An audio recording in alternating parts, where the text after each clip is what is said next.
Yes, people, welcome back to the DR Transfer Show, man, where we tell you what the latest news and rumors are going on around the transfer world for your club.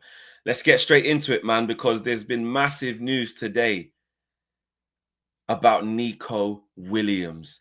He has signed an extension, yes, an extension at Athletic Bilbao for 10 years.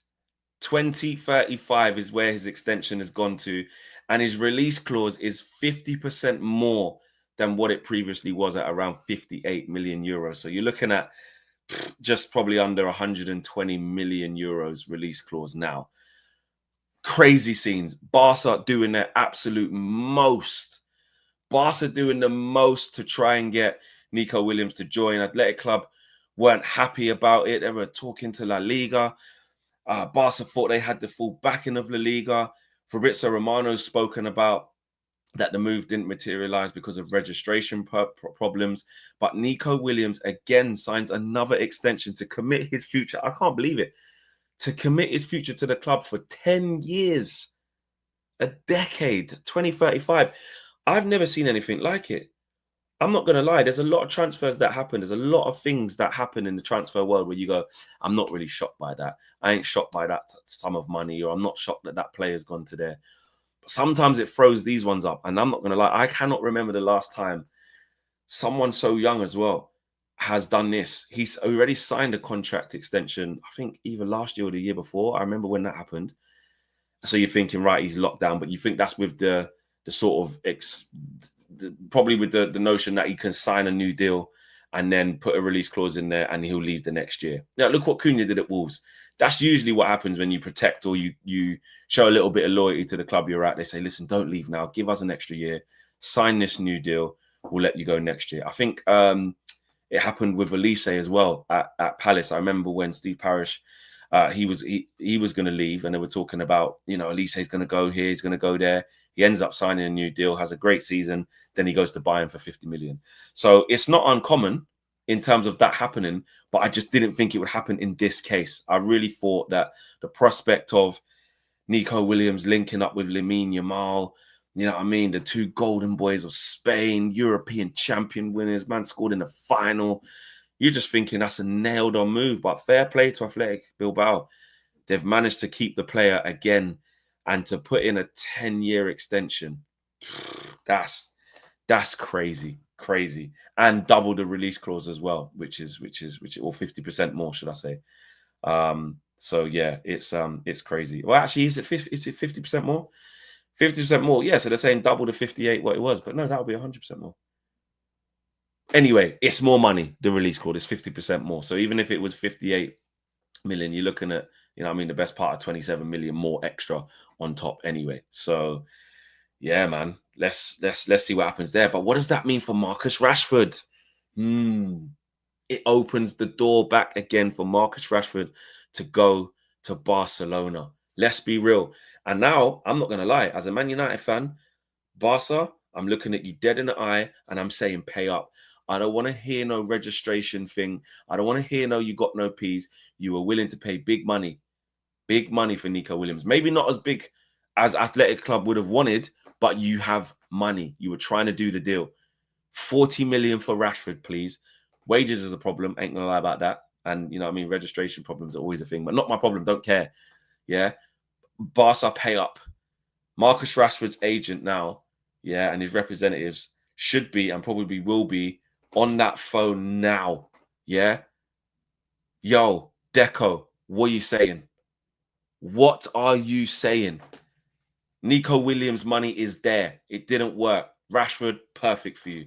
And as a United fan, listen, I already know it's over with Rashford, so it's not about hounding him out of the club, but I just need the money. We need to rebuild that team. So Marcus Rashford to Barcelona, I think that gets active. There were talks about him going to Bayern Munich, but now that just opens up a big corridor of opportunity, window of opportunity for Marcus Rashford to get that dream move to Barcelona. So let's see how that materializes.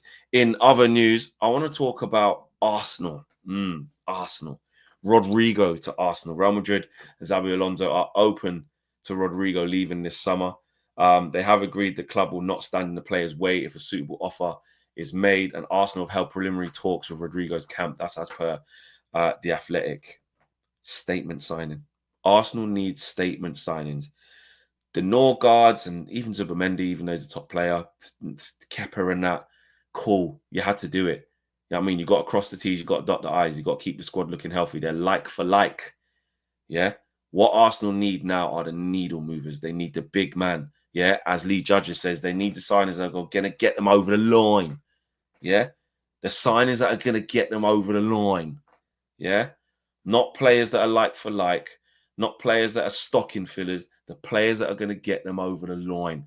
And Rodrigo could be that for Arsenal. Let's have it right.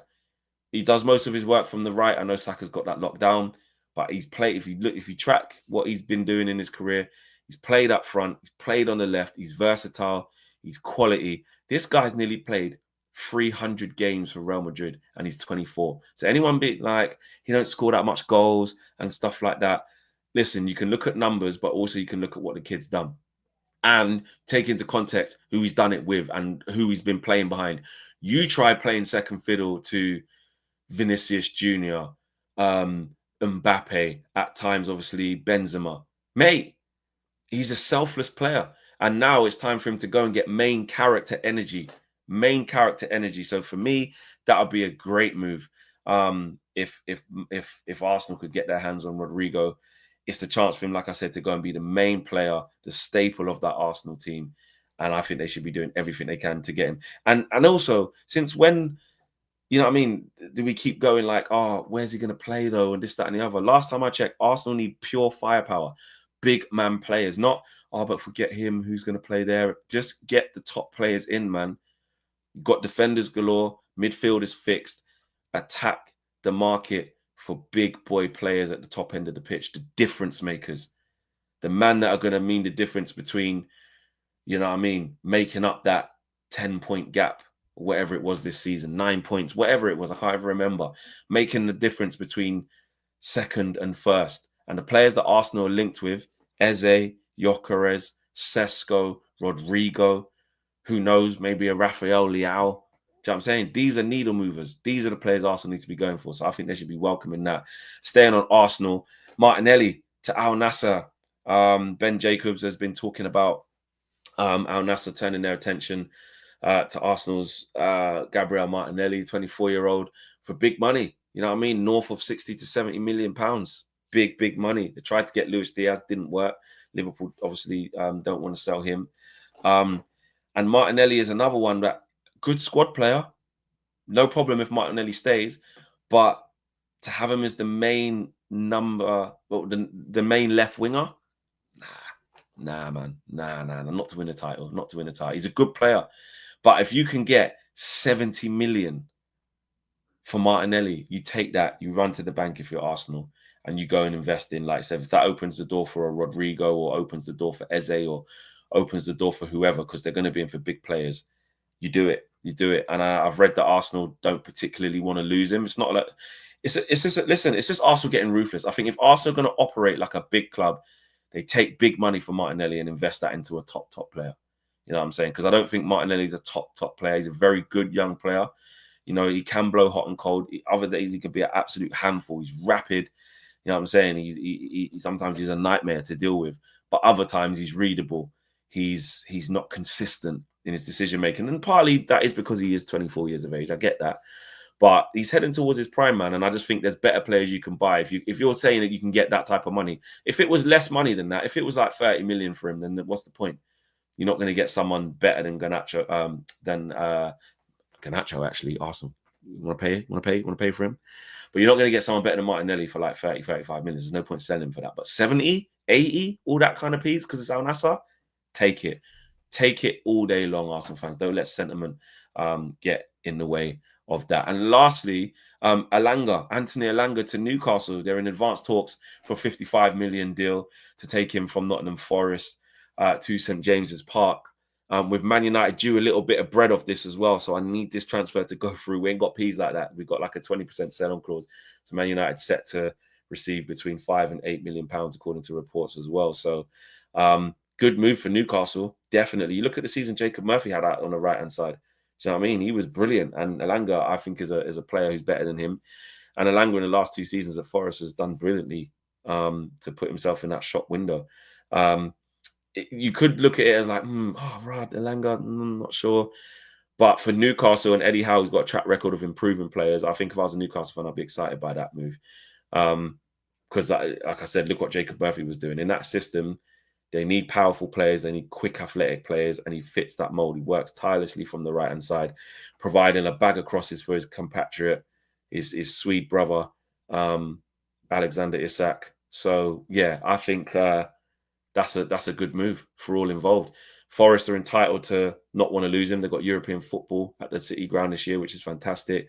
But that type of money, paying 15 million from 2 years ago and looking at north of 55 million now, I can see why they rejected the first bid, but they got to take it. They got to take it.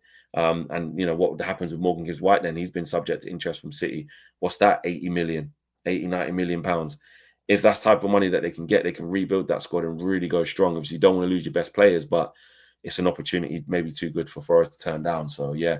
Let me know what you guys are saying about them transfers, man. Rashford to Barcelona after that Nico Williams moves. I think there's legs in that. Rodrigo to Arsenal from Real Madrid. There's interest there. Martinelli to Al Nassr. Let me know what you're thinking about that. And lastly, Anthony Alanga to St. James's Park to Newcastle United. Let me know what you guys are saying, man. Smash a like on the video. Subscribe to DR Sports if you haven't done so already. I'm out of here. Take care, guys. Peace.